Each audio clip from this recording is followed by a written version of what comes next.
Hello, everyone. It's your friend Kenneth Obayuana. It's a pleasure to be coming your way again today. And I'm so excited to be back again. Last week we were here and we shared some amazing tips around um how to invest in the agricultural space as an investor. It was amazing. I've gotten a lot of amazing feedback on people.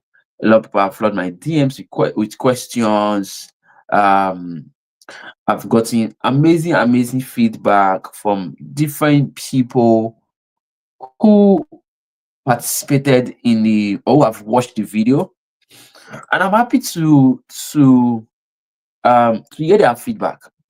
So because of the feedback we've gotten so far, I'm encouraged to keep sharing, to keep um sharing with every one of you. So in case wherever you are watching from Facebook, Instagram, LinkedIn, or YouTube, do it to share this video with whoever you know will benefit from this video. Today, I will continue to share on how smart people are investing in business. How you can invest in business. You remember last week we've established that um investment or investing is something you put in your money, and you are really not part of it. You are not fully involved. Your money works for you. So I've said last week that in as much you are involved, you are involved in the day-to-day operation of the business. In as much you are involved in the day-to-day operation of it, it's now a business and not only an investment. For an investment, it has to be the money is working for you. So that's what I talked about. See, but you hear people talk about they invest in cryptocurrency. That was what they are putting their money so that their money can work back for them while they keep doing whatever they are doing. Some people invest in real estate in a way that, yes, you can do real estate as a business. You can also do this as an investment, which I'm trying to do in the cultural space now. That you can do business as a business, and you can also do this as an investment. So I've been sharing strategies on how you can do it as an investment. That's what I've been sharing. That's what I shared last week. And that's what I want to also continue again today. How to invest in the agribusiness space in a way that you will not burn out, in a way that your money will still be working for you while you keep doing what you are supposed to be doing. That's what I've been sharing. And it's been an amazing journey since last week. Feedback has been great. Yes, feedback has been great. Last week, before we move forward, I would quickly like to do some quick recap. Last week we shared that some of the ways you can invest, some of the things you can do. We said number one, crowdfunding. Crowdfunding. We've established that. We've said I mentioned crowdfunding, but I said it's not advisable. I don't advise it, and I gave you the reason why I said don't go into crowdfunding, because it's highly risky and it's largely unregulated. So don't go into crowdfunding. However, I move on to now talk about project finance, where you invest in a specific project in the agricultural space that tend to give you return on investment. And I said it's good, but it requires a lot of due diligence. And then I talked about cooperatives. I said cooperative is good because you are not alone. It's a change. Is a multitude of people coming together to do it together. So the cost of due diligence is reduced. Management is reduced because the system and structure for it. And then I spent a lot of time talking about food commodity. I talked about commodity exchange platforms that you can invest in. I mentioned FS. I talked about and I said it's good you invest. I spent a lot of time talking about food commodity last week because I said it's good because when you invest in food commodity, you are empowering a farmer. When you invest in food commodity, in commodity exchange platforms, you know, so emphasis on commodity exchange platforms like AFS.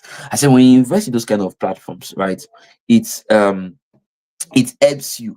It's good. You're empowering the farmers. They are the because especially the ones that operate in Africa, like AFS and the other ones that operate in Kenya that I talked about last week. I said they are good because Africa has a predictable seasons and demand and supply cycles.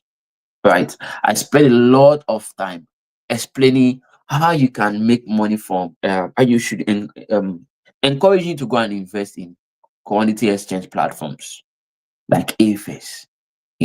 That's really a good one. I spend a lot of time talking about it, which I really lay more emphasis on. I'll pick it up from there today, but I also touched around exports. Last week, I touched exports. I touched opportunities around export that you need to also look out for as someone wants to come into the space, how you can invest in the export space. And I said, if you are coming to the export as an investor, you don't do it like as an exporter. No, you are an investor. You will come in as an investor, right? You will come in as an investor. So I spend a lot of time talking about exports, exports, how you could come in.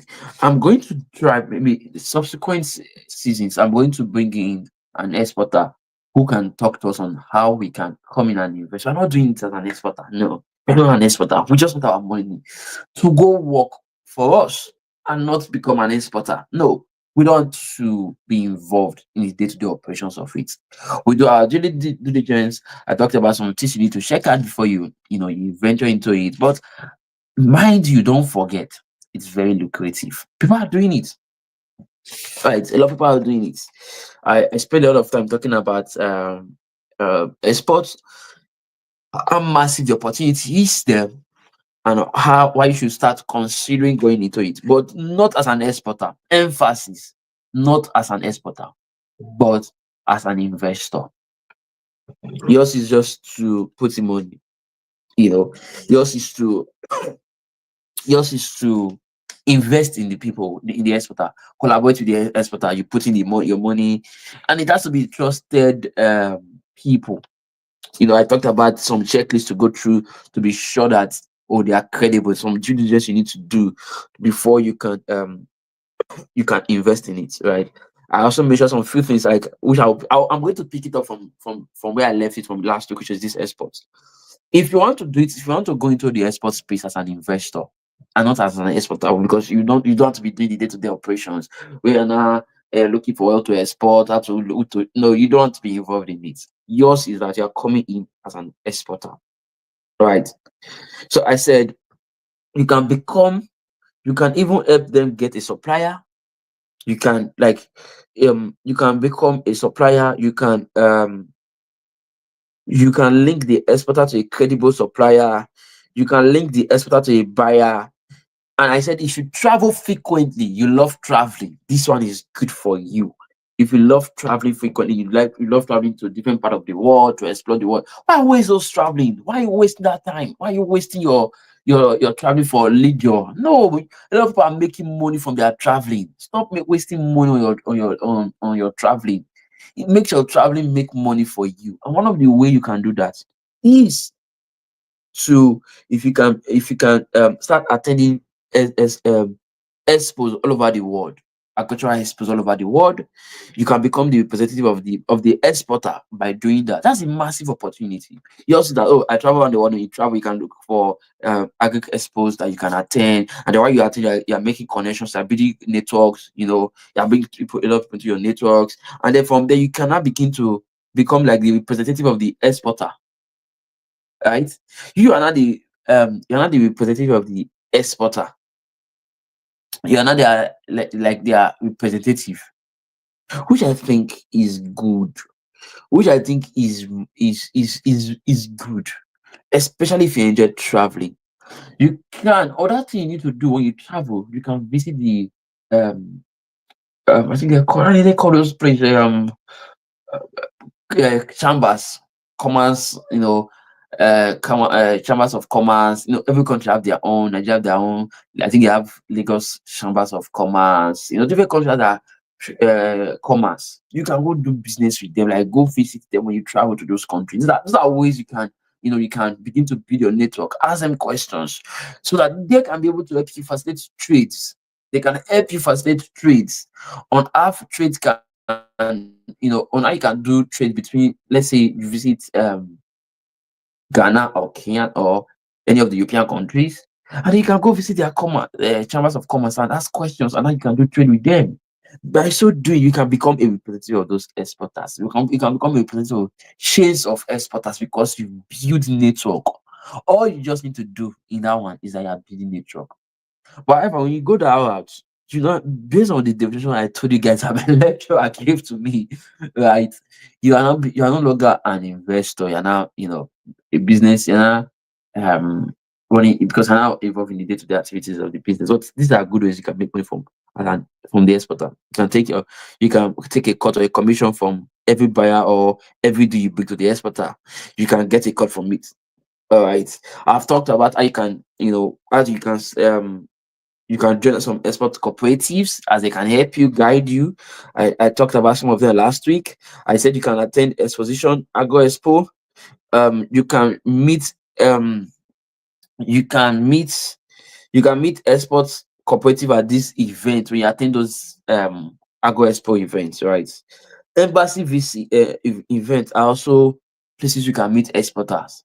If you have opportunity to attend embassies events, it's good. Together with export cooperatives, you can meet them at those events. Also bring different aspects like finance, marketing that can give you so much strength. If you understand finance, you understand trading, you understand marketing, those can give you competitive edge if you want to go through the export route. I spent so much time dealing with export last week, right? And I'm going to try my best. I'm going to really, really try my best to to bring um to bring an expert, a very major expert I know, well trusted. So maybe before the head on, I don't know, my schedule is always really crazy, right? I'm going to try my best to bring an exporter and we can engage him, like how do we invest in it? We don't want to be involved in it in the day-to-day operation, but how do we come into it as an investor? How do we invest in that space? I'm going to bring one of them and we're going to have really hard conversations around how we could trade or how we could invest in exports as an investor. I don't know when I'm going to do that. After this my class today, the next session I'm going to be bringing in guys who have done some of the things I'll be teaching you guys. All these things I'll be screaming. Guys who have been living it, who have results like me. I will be pulling them down probably in the next sessions to share their own strategies, to share with us how they've been able to do it. Right. So these are some of the recap of last week. Um Today I'm going to touch on some new things. What I will be teaching today will be other areas you can export, you can invest in the agritech, in the agricultural business sector, in the agribusiness ecosystem without burning out, without you fully involved as a farmer. A lot of people think the only thing they can do in the agricultural value chain is farming. No, farming is not the only thing you can do. There are a lot of other things you can do. A lot of other things. Yeah, and remember, in this class, I'm not talking about agribusiness. I'm talking about agri investment. They are quite different. Agri investment is when you invest, you put in your money, and your money work for you, and you get your return on investments. Right. So one of the things I wanted to share today is palm oil. I've done palm oil in the past. I've farmed palm oil. Like guys, I really farm a lot of things. So I think the only animal farm I've done it is catfish. I've done catfish. I've done catfish in the past. I've done um I've done catfish in the past. I've done cassava, pineapple, watermelon, maize. I've done sweet corn, cucumber. I've done tomatoes in greenhouse farm, bell pepper, habaneros pepper. I've done butternut squash. I've really from a lot of things. So I really understand some of all these things. So of course, at some point you're like, oh, it was vegetable. We move into vegetable. So I've also played in that same ecosystem, right? It's from those weight of knowledge I'm sharing from today. So what I'm sharing today is not how to farm. I've done the farming part. I've done value additions, processing. I've done some other. I've really played around the space. But I'm teaching today on how you can invest without burning out, without your money working for, without you being involved, but just your money working for you. That's what I'm teaching today, and that's what I've been teaching since last week. So today, what other aspect I want to touch about? Yeah, I was talking about things I've done. That's what dragged me here. Dragged me here. I've done palm oil, banga. You can check it on my social media page. I found banga. Like I used to manage a banga farm. Or farm will harvest. We have millings and that will mill it and go and sell. I used to buy banga and store and keep. When it's not scarce, I will pull them out because there are seasons where it's much more valuable. We'll buy. We understand the seasons then. We'll buy. We'll store it and then we'll bring it out and go and when it's not expensive during the Christmas period, the festive period, we'll bring it out, it's not expensive, we'll buy it in a cheaper amount, store it and sell. That's a very good way to in terms of palm oil. But that's not what I'm teaching today. So, that's not what I'm teaching. I've done that in the past and it was really good. However, what am I teaching today about palm oil? Is what I'm teaching today about palm oil is how you can invest in it. So first of all, I'm from Benin City. Yeah. I understand who are the most powerful guys in the palm oil. You know what you need to do is to go and invest with those guys. Like Okomu. Yes, Okomu. Go and buy shares with Okomu. Go and buy shares with Okomu. Those guys control the market. When we say the seasons, there are sometimes the market has already been determined and say, this year there will be uh scarcity by so and so period. You see that period that they will say there's scarcity. Okumu will disrupt the market for us by flooding the market with their product. And when they do that, they will destabilize it. All of everybody that have stored, you'll not be forced to bring your own out. Why? One complaint. It's massive. I've worked in Okomun as well. I worked in Okomun in the year 2020, no, year 2015. Yeah, 2015, I worked in Okomun. At the time I worked in Okomu, Okomu was sitting on 24,000 hectares of land. I don't know as of today. Okomu share boundary with Michelle, the guy that did tire, the guys that did tire, this car tire, Michelin. They have a farm, a mobile farm in Benin City. Michelin at the time was sitting on 22,000 hectares of land in Benin City. 22,000 hectares of land. See the life we are living in that farm. When you live inside the farm, you totally forget there is life. It's as if there's life. There's no life that exists outside that place because there's stable light, stable water. It was like a camp. We were given like an apartment to stay. Myself and my friends, like myself and one of my very good friend, we were given an apartment to stay in Okomu. We were given an apartment to stay. At the time when I worked there, Okomu was now starting. They were trying to start what they called mobile farm to like Michelin. So guys, why are you wasting time? Instead of to be calculating the seasons, go and buy palm oil and store. Buy shares with Okomu. That shares they're one of the companies in Nigeria that have of course I understand shares cannot be stable, but to a large extent, Okomu shares is a bit very stable and it's very good. All right. Buy shares from them, invest in Okomu via the vehicles of their shares. Yes. The same thing with Presco. Go buy chairs with Presco. I have an uncle who used to have chairs with Presco. Oh my god, he was a multi-millionaire.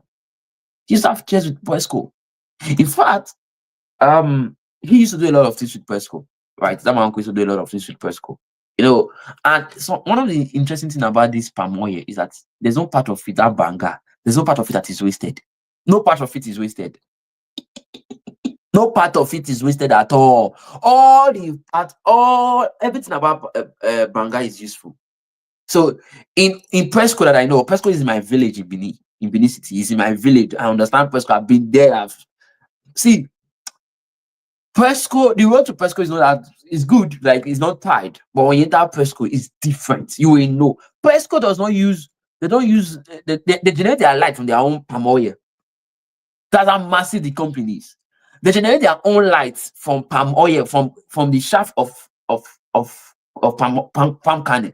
That's how they generate their light. That's where they generate their light from the shafts of palm kernel. That's where they generate their light from. All right. So it's a massive company. You can say what is they call that one? They call it slum. That's the after you separate the palm from the water. That part, that water, that one that you go and throw away, it's still not useless.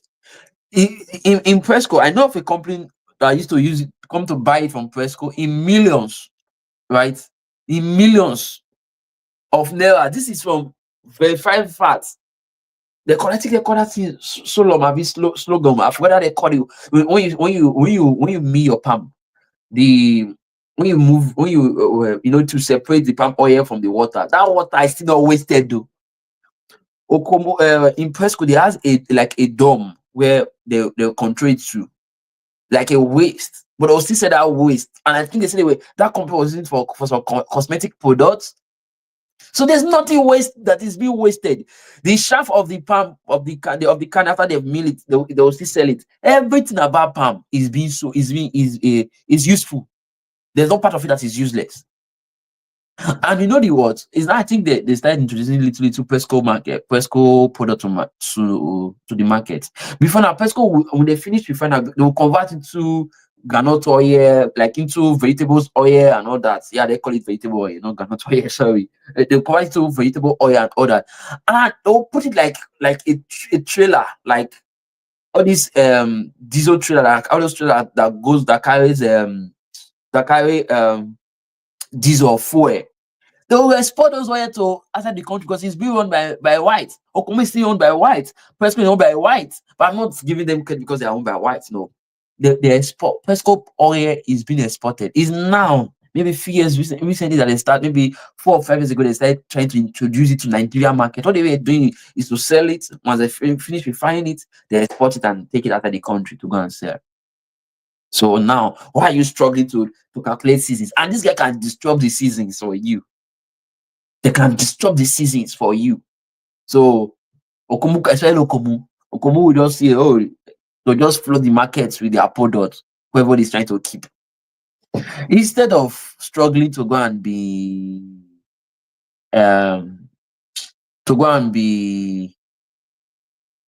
storing palm oil or something, or instead of you thinking of go and buy Banga farm. You know, I love Banga farm before it mature. You now start thinking of having your own factory to start. Why not invest it in Okomu or Presco? Buy shares. If you have the vehicle of shares, buy shares with them. Buy shares with them. That's more lucrative and is to some extent your return of investment is guaranteed. I know a lot of people have buy shares from Okomu. I know a lot of people have buy shares from Presco. So to a large extent, it's more predictable. It's more better than going to the farm. I really encourage you to do that. You know, what I'm teaching you in this class is the investment vehicle within the agribusiness space. And you can put in your money and your money will be working for you and you'll be getting return on investment. And you don't need to be fully involved. So I love agriculture. I want to invest in agriculture. Why not go and buy shares with them? Then by so doing, you are still investing in agriculture. You are still investing in agriculture. Now, I'm using Okomu and Presco as a case study, but I know of other good agri business that are thriving that you can buy shares from. But I mean, you need to study it, you need to be careful. But I know of these two is good, Presco and Okomu. That's why I'm recommending them. Yes, they are good. They are good. That's why I'm recommending them to you. Right. That's one I really want to encourage you guys to go check them out and see how you could do business with them and start making your money from business or from the agricultural sector. Start making your money from agricultural sector. The next one I want to talk about is venture funding. Yes, venture funding is still coming up. The market is a bit volatile, but invest in what you understand. All right. You don't do investment in don't invest in what you don't understand. That's the first time I was talking about venture funding. I myself, I'm still studying the venture funding space or the venture firm. So venture funding means like you invest via a firm, like all these VC firm that now invest in agri-tech startups, and then you get a return from it. That's very cool. But of course, has its own challenges, has its own downtime, has its own risk. There's no investment vehicle or there's no investment that does not have risk. You just need to test your risk appetite. You just need to be sure of your risk appetite. There's no investment that does not have risk at all. Non-investment that does not have risk. But you just need to be sure of your risk appetite before you invest in it. Yeah.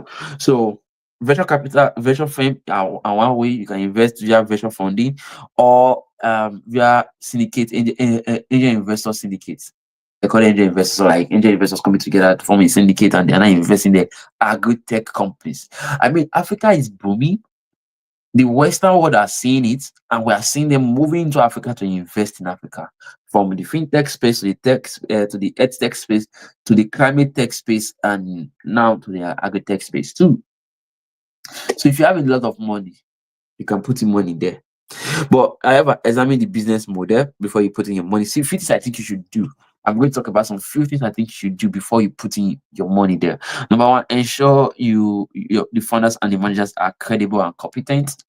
Be sure of the team who are running the agri-tech business. So you can, because obviously you can come in as an angel investor. So as an angel investor, means you are coming in alone, right? But as a virtual firm, yeah, that means you're investing via a firm.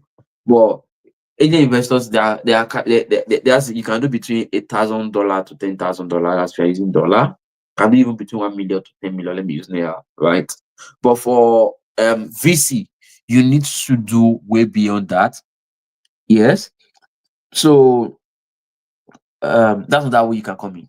Look for all these promising agri-tech startups. But we be sure examine the business model and their funding cycle, right? As a founder, every year you have to see the audit accounts, understand their financial models, understand their business model, how they making their revenue model, how they intend to make money, understand those things, read their financials and bank statement before investing. It's very important. Read their business plan, do a background check on the promoters, do a background check on the team who are building the company. You need to do a background check on them, assess the environment and the political factors that can, there are some political policies that can affect a business, and in less than 1 year, in less than 2 days, the business will go down. So you need to be sure of it that you're not investing in a business like that, right? I know that sometime back, drone used to have issues. So imagine you in Nigeria, drone pilot they used to have issues in terms of licensing. There were places they could not fly. I mean, I don't think it's even Nigeria. I think it's everywhere anyway. I think it's some countries generally, not just Nigeria alone. Right now, imagine you are investing in it. But I mean, I think I'll be able to overcome that anyway. But government can come up to me and make a policy and say we don't want to see any drone again, and that can affect the company that you invested in. Right. So this is majorly, this is angel investors majorly what they invest in is more of tech companies. Tech companies. So I would say that's why I've used the word agri-tech companies. So what they majorly invest in are agri-tech companies. Agri-tech companies are what they invest in. So you are looking for promising agri-tech startups to invest in. I know a couple of some that have been doing very well, that have raised funds in the past, and they are still existing. Yeah, they are still existing. I know of some companies, some agri-tech companies that are really doing in Africa. I know of Elo Tractor is really doing very well in Africa. So imagine at the time they were starting Elo Tractor, you invested in Elo Tractor as a VC or as an angel investor, right? So that's what we are talking about tonight. Invest in so you see ability to see a promising agri-tech startup even before the company hit the market even before the company begin to thrive. All right. So, and where do you see this company? Sometimes it's via accelerator programs, incubation programs. You get to meet them. Sometimes it's via referral. You can find them via referrals. You can find these companies via referrals and you can invest in them. I mean, personally, for me, I want to run a VC firm in the future. So I'm taking a lot of classes, preparing myself for that future. I want to run a VC firm that will invest in the agri-tech space in Africa. Yes. I believe that we have a lot of potentials, we have a lot of innovations. I understand that yes, it could be the market might be tough, might not be easy. There are a lot of uncertainty around the agricultural sector, which is making a lot of investors afraid. But that's why I'm doing this training to teach some of us that you can come into the VC space, you can come in as an angel investor and invest in the agri-tech space. Right. So guys, this is another way you can invest in. You don't need to own it. But you need to do your due diligence before you invest in them. You need to do your due diligence. It's very important. So define your role. Are you an agent investor or are you going to invest via a VC firm? Qualify. So I'm just talking about some more things you need to do before you invest. Right? Quantify the value of your contributions. What's going to be your value of your contributions? What's going to be your value of your contributions? Quantify it. Document everything and develop um contract and have a contract. Document is very important. Document everything and have a contract. As a VC or as an angel investor, whichever you are going to come in as, you must have an exit plan. Yes, you must have an exit plan. There's what they call in the VC world, there's what they call bridger funding. Ensure you have a performance bonding if you are going to be doing bridging funding. Please do not invest in an idea alone. Invest in a viable business and business men or business women. Don't just invest. Oh, the idea look fantastic. It looks like the idea looks sweet, so sweet. No, I was going to start an architect company recently, and I called one of my because I currently own an architect startup in the media space, which is called Architect Digest.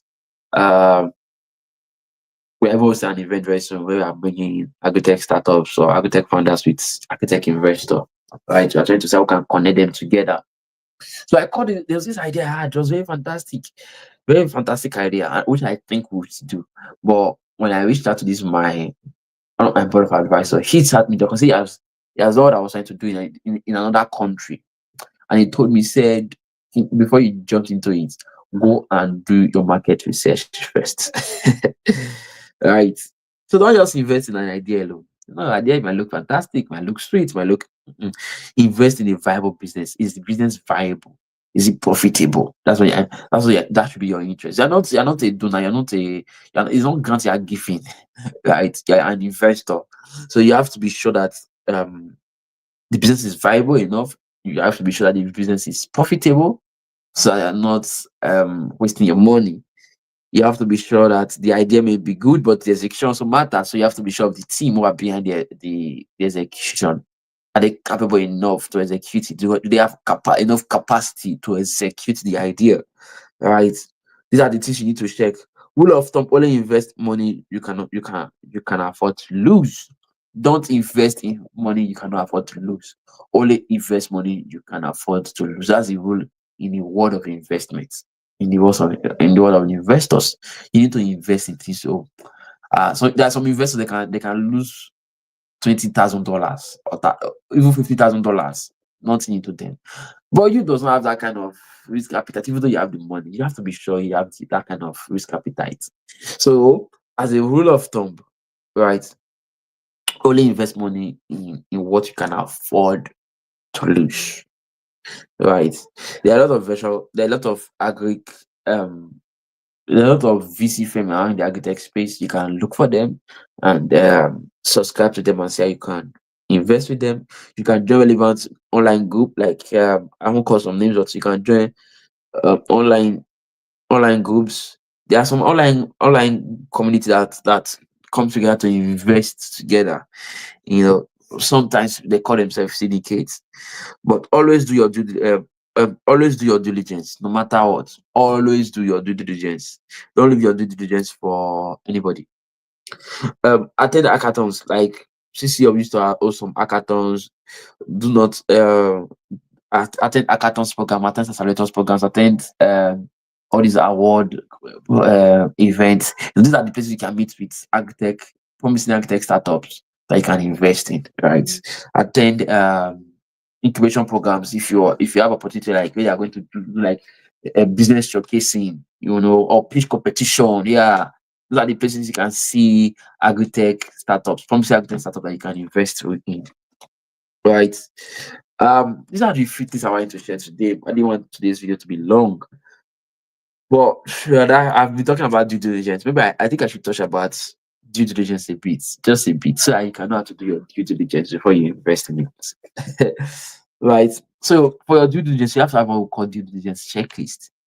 And in your due diligence checklist, you should have some few things I'm going to call. Number one, what specific product or service are you investing in? Do you understand that? Do you understand it? So for me, for example, if I was going to invest in the agri-tech sector, I talked about that. I'm going to run a VC firm in the future. I don't know when, but I know it's going to happen. I've said, if I'm going to do it, I will not invest in animal farming. I don't really like animal farming. I don't understand it as much. Like I said, I understand crop. I played so more well around the crop industry. But I have that my mentor. He was more like a VC firm, something. Not a VC firm, but they do give money out. He's strictly focusing on poultry. Right. So do you understand it? Because that's the one you understand it more. Do you understand it? What is the required investment amount? What is the required investment amount? What is your return on investment? That one is very important. What is your return on investment per month? I don't have time to explain that part. Don't let them deceive you with your return on investment, annual return on investment annually. No, let them break it down for you. See the monthly your return on investment per month and not per year or annually. No, don't do annually. Is there insurance, a performance bond, or a post dated check? If yes, what is the level of your coverage? If no, is there a reward commensurate to the risk you are taking? Are there ways they are going to reward you? Can you afford to risk the sum you are investing? You have to understand your risk appetite before you invest in it. Which regulatory agency oversees the company proposing the investment? Which agencies oversee the company proposing the investment? These are the things you need to check before you invest in any company. And this is not just only what I'm teaching you today. Now, in terms of the due diligence, it's not only for agri-tech companies alone, it's for any company in general. What's the company dispute resolution process like? This one usually finding their terms and conditions. Is there an arbitrary clause that you need to see? What are the specific investment terms and conditions? What's the website? What's the website site of the company? Are the key executive clearly show? Do they have credibility? You need to check them before you invest in that agri-tech startup. Because lately we've also seen some agri-tech startup funding as though they are scammers. Anyway, I'm not saying they are scammers. I'm saying sometimes because they just take investors money, and before you know they say they're fraud up and that money has gone. So you need to do your due diligence so you don't lose your money. But however, it's still one way to invest in the architects in the agricultural sector and make money. What is the structure of the company? The entity being invested in. Is it a limited liability or a solar proprietors? You need to be sure of all these things. You need to do your checklist before you invest in this company. All right. You need to be sure of them. Today we see a lot of company fabricating data, fabricating numbers that are not real. So you need to do your due diligence. Is there more than one signature to the bank account? Is there key man? Is there key man risk? Is it just one man that is signing to the account? What are people saying about the company? What are people saying about it offline and online? What is your gut saying? You need to trust your gut in this in this process. In this one, you need to trust your gut. Right. So what I'm saying is about due diligence, right? In terms of when you are doing your due diligence, is the company willing to sign an agreement with you? Are they willing to compromise? No, we're not signing. No. What's the management structure like? Is it a one-man company? Has the company filed any audit accounts since inception? Does the company have sufficient savings to withstand a loss without relying on insurance alone? Do they have it? Do the owner or managers have integrity, reputation to protect, and a sense of shame? You need to be sure of these things if they have it. Have the executive been involved in a previous financial scandal? Have they been involved in any financial scandal? You need to be sure. Is the company or are the director politically exposed? Yes, are they politically exposed? These are the few things you need to be sure when you are doing your due diligence before you invest. I just got 20 things you need to check before you invest in any company. So, guys, these are the few things I wanted to share. I don't want today's video to be really long. I really wanted to know if it's at 30 minutes, but I first, because I'm talking about do your due diligence, I felt like it was also necessary. I touched some aspects around how you can do your due diligence before you invest in any company. I hope today's session has been amazing. I hope you've learned one or two things as regarding where to invest in the agri sector without burning your hand, without and we are sure of your return on investment and how to go about it. Till I come your way again, I'll see you some other time, probably next week. But next time when I'll be coming, I will not be coming alone. I'm going to come with some guests. So hit the notification button to get notified whenever I go live. Um, hit the notification button whenever I go live. Subscribe to my YouTube channel.